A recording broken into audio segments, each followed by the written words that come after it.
The show's about to start! I'm coming as fast as I can. Rocky and Bullwinkle wasn't just a cartoon. It was a Cold War satire wrapped in animation chaos, political rebellion, and pure creative madness that nearly got its creators arrested by the Secret Service. One storyline, it crashed the White House during the Cuban Missile Crisis. One campaign, it involved buying actual islands and declaring statehood. And one revival, let's just say the NFL lawyers weren't part of the original script. These are 40 weird facts about Rocky and Bullwinkle. But wait until the end, because the bonus fact, it's about how a simple mishearing created one of Britain's biggest rock bands. Buckle up, Moose and Squirrel fans. We're diving into Frostbite Falls. Nearer the end of it. Nearer and nearer the end of me, too. Fact 1. The middle initial mystery. There's no such thing as a wailing whale! Both Rocky and Bullwinkle carried the mysterious middle initial J, Rocket J Squirrel and Bullwinkle J Moose. This wasn't random character development. Creator Jay Ward embedded his own initial into both protagonists as a permanent signature, turning every episode into a subtle creator tribute. Most fans never noticed this personal touch that connected Ward directly to his animated heroes through shared nomenclature. Fact 2. The Chevrolet connection. Hey, Commander, there's a raft. A raft of what? A life raft. When Jay Ward needed a name for his dim-witted moose, he borrowed from real life, specifically his friend Clarence Bullwinkle, a Berkeley landlord who owned an Oakland Chevrolet dealership. Imagine Clarence's surprise discovering his name attached to television's most lovably stupid character. The real Bullwinkle reportedly embraced the fame, becoming a minor celebrity among car buyers who recognized the connection to their favorite cartoon moose. Fact 3. The advertising agency conspiracy. Why won't they believe me? Ha! They won't even believe me. Jay Ward convinced friends at advertising agency Dancer, Fitzgerald and Sample to purchase Gamma Productions, a Mexican animation studio specifically for outsourcing Rocky and Bullwinkle production. This cost-cutting move saved money but created notorious quality issues. Character skin tones, costumes, and facial hair randomly changed colors between scenes, creating charmingly chaotic animation that accidentally became part of the show's distinctive visual personality. Fact 4. The Frostbite Falls proposal. You Bullwinkle Moose. Me, Bullwinkle, who you? Me come. Ward and Anderson's initial vision wasn't Rocky and Bullwinkle at all. It was the Frostbite Falls Review about animals running a television station. The project never progressed beyond the proposal stage, but the Frostbite Falls location survived into the actual series. This abandoned concept shows how creative evolution transforms initial ideas into something completely different, yet somehow more perfect than the original vision ever was. Fact 5. The Mexican animation Gamma. For a powerful magnet, you don't pick up things very fast. The animation was outsourced to Gamma Productions in southern Mexico, which developed a terrible reputation due to major inconsistencies in animation quality. Instead of hiring traditional animators, Ward's unconventional approach created unpredictable visual results. What should have been professional animation became endearingly chaotic, with characters looking slightly different in every scene. This inconsistency accidentally contributed to the show's charmingly unhinged aesthetic that fans embraced. Fact 6. The name change confusion. Oh, I always turn green this time of year. When Rocky and Bullwinkle first appeared on November 19, 1959, their show wasn't called The Adventures of Rocky and Bullwinkle. It was Rocky and His Friends. When the show moved to NBC in 1961, the network simply wanted it retitled The Bullwinkle Show. There's no real difference between the versions, just corporate rebranding. The show has undergone multiple name changes over the years, confusing generations of fans. Fact 7. The International Falls inspiration. Stand back, I'll save him. Frostbite Falls was based on International Falls, Minnesota, known as the icebox of the nation because it averages over 100 days annually with below freezing temperatures. The real town's harsh climate and isolated location perfectly matched the fictional setting Ward envisioned for his characters. This authentic geographic inspiration grounded the cartoon's absurd stories in recognizable American small-town reality that viewers could relate to. Fact 8. The population paradox. Then it's settled, gentlemen. Next week we all become television producers. Frostbite Falls couldn't decide its population count. Throughout the series, the town's population was variously listed as 23, 48, 29, 3105, and 4001. Writers deliberately kept changing the number as a running joke about small-town inconsistency and cartoon reality's fluid nature. This wasn't carelessness. It was meta humor decades before meta became trendy, acknowledging the absurdity of maintaining continuity in an inherently absurd universe. Fact 9. The Moosylvania geography. Oh, we might as well get started, Bullwinkle. Break out the fishing tackle. Bullwinkle originally hailed from Moosylvania, a small island in Lake of the Woods where he served as governor. This fictional jurisdiction provided backstory for Bullwinkle's authority figure status despite his apparent stupidity.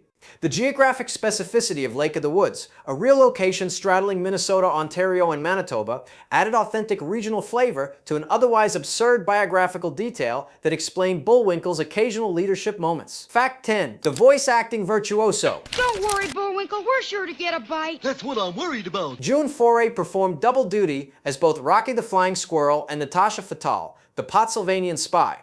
This meant Foray regularly voiced conversations between hero and villain, switching between Rocky's earnest American optimism and Natasha's sultry Eastern European menace within single episodes. Few viewers realized the same actress created both characters' distinct personalities, showcasing voice acting mastery that modern animation fans consider legendary. Fact 11. The Union villain. 1, 2, 3, a liri, 4, 5, 6, a liri. Boris Badenov wasn't just any villain, he was a card-carrying member of Local 12 of the Villains, Thieves, and Scoundrels Union. This workplace detail added adult-oriented humor, satirizing both organized labor and organized crime simultaneously. The writers created a fictional universe where even evil had bureaucratic structure, complete with union benefits and workplace protections. Boris couldn't simply be bad. He had to be professionally, organizationally bad. Fact 12. The Nazi inspiration. You can't do that to my pal. Watch carefully. Fearless Leader's distinctive features were directly inspired by World War II anti-Nazi propaganda posters. The character's exaggerated authoritarian appearance deliberately echoed wartime imagery that adult viewers would recognize instantly. This visual reference transformed children's cartoon viewing into subtle historical education, reminding parents of recent global conflicts while introducing kids to recognizable symbols of tyranny. The design made Potsylvania's threat feel both cartoonish and genuinely menacing. Fact 13. The Boris Badenov connection. We're rolling in vital consumer goods. Potsylvanian spy Boris Badenov's surname was a clever play on 16th century Russian Tsar Boris Godunov. This literary reference demonstrated the writer's sophisticated cultural knowledge, embedding classical Russian history into Saturday morning television. Adult viewers familiar with Russian literature or opera would appreciate the historical joke, while children simply enjoyed Boris as a bumbling villain. The name choice elevated cartoon villainy into cultural satire that worked on multiple intellectual levels. Fact 14. The computer name game. Mr. Moose, I understand you are the world's largest collector of box tops. Mr. Peabody's time machine was officially called the Waback Machine. Not Wayback Machine is commonly miswritten. The name parodied early computer systems like UNIVAC, turning historical education into technological satire. This reference demonstrated the writer's awareness of cutting-edge technology trends, incorporating contemporary computer culture into cartoon comedy decades before personal computers became household items. The acronym's pronunciation created additional wordplay possibilities. Fact 15. The Internet legacy. Yes. I think we ought to search the whole building. The Internet Archive named their website preservation tool the Wayback Machine in direct homage to Mr. Peabody's W-Wayback device. This created an unusual legacy where cartoon comedy influenced real-world digital preservation technology, proving Rocky and Bullwinkle's cultural impact extended far beyond entertainment. The connection demonstrates how children's television concepts can inspire serious technological applications, bridging generational gaps between analog cartoon humor and digital information management. Fact 16. The Herman's Hermits mix-up. Why don't you let the bank counter for you? Hey, that's a good idea. The British rock band Herman's Hermits got their name from mishearing Sherman's name in the Mr. Peabody segments. Band members thought the boy's name was Herman, leading to one of rock history's most accidental naming origins.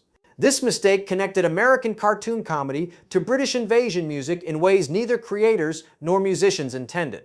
The error demonstrates how cultural exports can transform unpredictably across international boundaries. Fact 17. The censorship contradiction. Listen, Natasha, the clock is gaining. Despite being banned in the Soviet Union for cultural denigration, Rocky and Bullwinkle episodes were also censored in America for ethnic stereotypes. Episodes like Bullwinkle's Testimonial Dinner and Mucho Loma were skipped due to Chinese and Mexican stereotypes. The show simultaneously faced criticism from both Cold War enemies and domestic civil rights advocates, creating the unusual situation where satirical content offended both international communist and domestic minorities. Fact 18. The violence prohibition. Hey, the door! It's stuck! In one episode, Boris discovers his pistol is actually a bang flag gun because violence wasn't allowed on television anymore.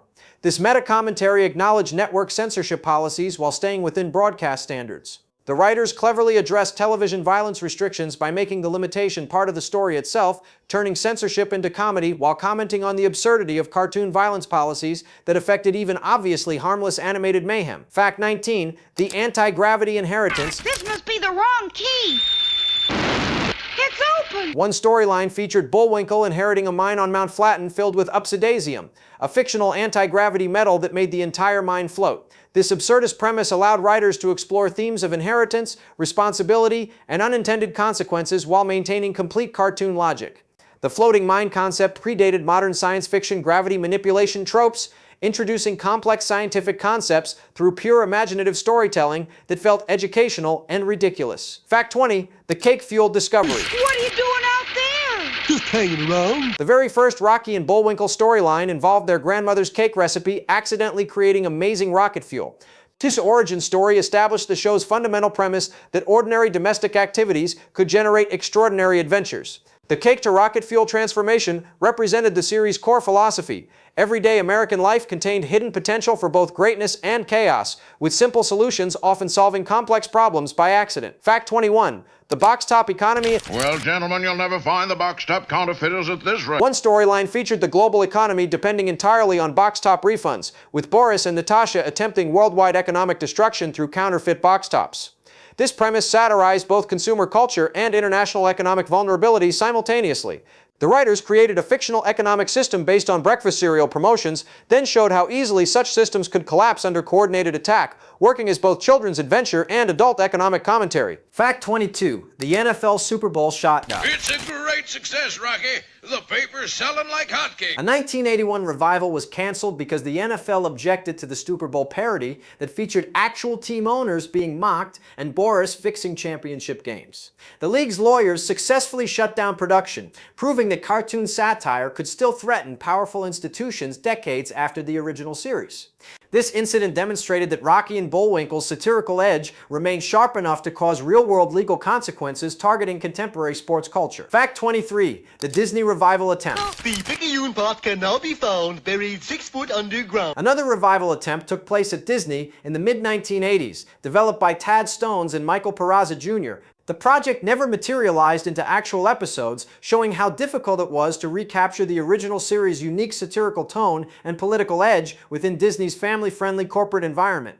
Multiple revival attempts throughout the decades proved that Rocky and Bullwinkle's specific brand of adult-oriented children's entertainment was nearly impossible to replicate. Fact 24. The Macy's Parade Legacies. If it'll make you feel better, Bullwinkle, I won't dig any either. The famous Bullwinkle balloon appeared in more than 25 Macy's Thanksgiving Day parades between 1961 and 2000, making it one of the parade's longest-running featured characters. Each appearance required careful engineering to prevent the balloon from floating away, creating annual technical challenges for parade organizers. Bullwinkle's consistent parade presence made him a genuine American holiday tradition, connecting multiple generations through shared Thanksgiving memories extending beyond television. Fact 25. The General Mills connection. I just can't stand it, Rock. I know I could find that pot. Throughout the years, Jay Ward's cartoon characters appeared in numerous General Mills commercials for products like Cheerios, Cocoa Puffs, Jets, and Trix. These advertising appearances provided additional revenue streams while exposing the characters to broader audiences beyond their television show. The cereal commercial tie-ins created cross-promotional opportunities that helped sustain the character's cultural relevance even during periods when the original series wasn't actively broadcasting. Fact 26. The Bronco Nagurski obsession. You've come to save me. I have? I have! Jay Ward became a devoted fan of the University of Minnesota Golden Gophers football team, especially drawn to their legendary star player Bronco Nagurski, who played from 1927 to 1929. This athletic enthusiasm influenced Ward's storytelling approach, incorporating physical comedy and competitive themes into his cartoon narratives. Ward's sports fanaticism demonstrated how personal interests could shape creative output, with football appreciation bleeding into animated character development. Fact 27. The Real Moosylvania campaign. Not you, Mr. Fremley. You have bandits in your basement. Jay Ward and Bill Scott didn't just create fictional Moosylvania. They bought an actual Minnesota island, declared it Moosylvania, and launched a genuine statehood petition campaign. They toured nationally, collecting signatures and promoting their 51st state with complete seriousness. The campaign included official merchandise, promotional events, and detailed constitutional proposals. What started as cartoon promotion became legitimate political theater, blurring fiction and reality in unprecedented ways. Fact 28, the White House arrest. They can't do that to my buddy. I'm personally going to tear them crook. The Moosylvania statehood petition reached peak chaos when Ward and Scott arrived at the White House during the Cuban Missile Crisis. Secret Service agents, already on high alert for Soviet threats, encountered two men demanding recognition for a fictional moose nation. They were immediately escorted off the property at gunpoint. The timing couldn't have been worse or more perfectly ironic, given the show's Cold War satire themes. Fact 29, the lightning destruction ending. Now let's see. Where would I hide $1 million in Confederate money? Episodes ended with a bizarre recurring sequence where lightning storms appeared to destroy everything. Then the ground scrolled upward, revealing Rocky and Bullwinkle sprouting from Earth like sunflowers. This surreal conclusion sequence made no narrative sense, but became a beloved trademark. The destructive rebirth cycle suggested themes of renewal and persistence while maintaining complete absurdist logic that viewers learned to anticipate as distinctive show identity. Fact 30, the bootleg record disaster. Bullwinkle, it's you! Did you find the bank robbers? A 1963 bootleg record called Bullwinkle and Rocky Play Circus featured completely different voice actors who sounded nothing like the original characters. The unauthorized recording demonstrated the show's commercial value while showcasing how badly unauthorized adaptations could misrepresent beloved characters. Fans who purchased the record expecting authentic voices instead got generic impersonators attempting to recreate June Foray and Bill Scott's distinctive performances, highlighting original voice acting importance. Fact 31, the meta-humor breakthrough. Hey, Bullwinkle, the sheriff says you can go now. I can? Yeah. In multiple episodes, characters acknowledged their fictional existence through direct fourth-wall breaks. Rocky would comment on seeing characters in another episode, while Boris questioned hearing familiar voices in about 365 other episodes.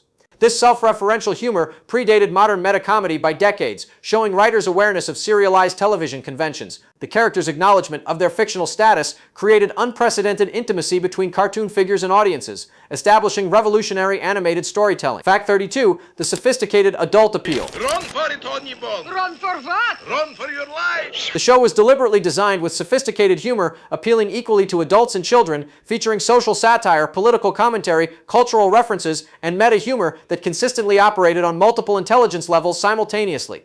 What looked like simple cartoon chaos was actually revolutionary multi-generational entertainment that refused to condescend to any audience segment. The writers trusted both kids and adults to appreciate different aspects of identical content. Fact 33, the multiple television names. I just can't sleep, Doc. You that excited, Bullwinkle? The show has undergone numerous title changes throughout its broadcast history, now airing on MeTV Tunes under the name The Adventures of Rocky and Bullwinkle and Friends. Each network rebrand reflected contemporary marketing strategies while maintaining core content integrity. The frequent name changes demonstrate how corporate television decisions can affect show identity without altering fundamental creative elements, confusing fans but preserving essential storytelling approaches. Fact 34, the Cold War context. This is my sidekick, Natasha McTavish. She's Scotch, too. The show served as sophisticated Cold War commentary disguised as children's entertainment, with Moosylvania representing Soviet threats and Boris and Natasha embodying foreign spy paranoia. Adult viewers understood the political subtext, while children enjoyed surface-level adventure stories. This dual audience approach allowed writers to address serious geopolitical tensions through cartoon comedy, making complex international relations accessible to family viewing without sacrificing satirical edge or political relevance. Fact 35, the educational undercurrent. No, your antlers are in the way. Yeah, that's right. Beyond entertainment, Rocky and Bullwinkle episodes often contained genuine educational content, particularly through Mr. Peabody's historical segments that taught actual history through time travel adventures. The show proved that learning and laughter could coexist successfully, with educational elements seamlessly integrated into comedic narratives. This approach influenced generations of educational television programming that followed, establishing templates for combining instruction with entertainment in children's media. Fact 36, the international recognition. I think I got eternal injuries. You mean internal injury? The series gained international acclaim and distribution, proving that American satirical humor could translate across cultural boundaries while maintaining its distinctive voice. Foreign audiences appreciated the show's irreverent approach to authority figures and political institutions, finding universal themes in specifically American cartoon contexts. International success demonstrated that well-crafted satirical content could transcend national boundaries while remaining distinctly rooted in its cultural origins. Fact 37, the Soviet ban... We better go find our ranch before it gets dark. I'm with you. The Soviet Union officially banned Rocky and Bullwinkle for denigrating their culture, taking the cartoon seriously enough to consider it genuine propaganda threat.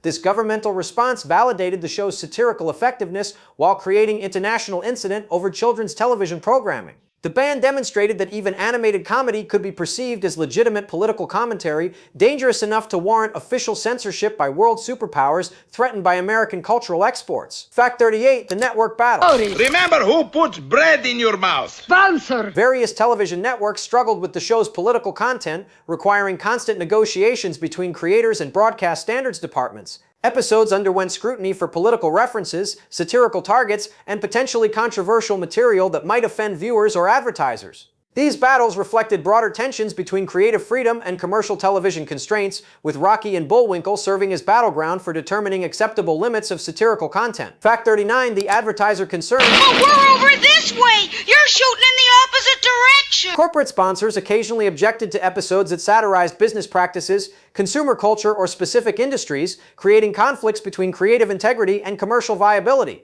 Writers had to balance satirical edge with advertiser sensitivities, sometimes modifying content to maintain financial support. These tensions illustrated the complex relationship between artistic expression and commercial television funding, with Rocky and Bullwinkle pushing boundaries while navigating economic realities. Fact 40, the generational divide. I mean, it's our duty to meet that terrible monster face to face. Parents and children often had completely different viewing experiences, with adults appreciating political satire while kids focused on cartoon adventure elements. This generational divide created unique family viewing dynamics where different age groups found distinct entertainment value in identical content. The show's ability to satisfy multiple demographic segments simultaneously established new models for family programming that respected everyone's intelligence without sacrificing accessibility or fun. Bonus fact, here's the bonus fact that explains everything. Rocky and Bullwinkle succeeded because it was the first television show that refused to choose between being smart and being silly, instead embracing both with equal commitment and revolutionary confidence. The creators trusted children to appreciate sophisticated humor while trusting adults to enjoy cartoon absurdity, creating entertainment that worked as genuine family viewing without condescending to anyone. This wasn't just a cartoon that accidentally amused adults, it was intentionally crafted dual-audience programming that proved children's television could be genuinely intelligent without being educational or preachy. What looked like chaotic production actually represented careful creative balance between accessibility and complexity, surface humor and deeper commentary, American values and international awareness. The show succeeded because it treated intelligence and silliness as compatible rather than contradictory, establishing templates for multi-generational entertainment that influenced decades of subsequent programming. Sometimes the most lasting art comes from refusing artificial distinctions between high and low culture, serious and funny, adult and child-appropriate content, instead creating something that honors everyone's capacity for both intellectual engagement and pure enjoyment. Rocky and Bullwinkle proved that the best family entertainment doesn't talk down to anyone, it talks up to everyone, trusting audiences to meet quality content wherever they find it most meaningful. What's your favorite Rocky and Bullwinkle moment that hit completely differently when you watched it as an adult compared to when you were a kid?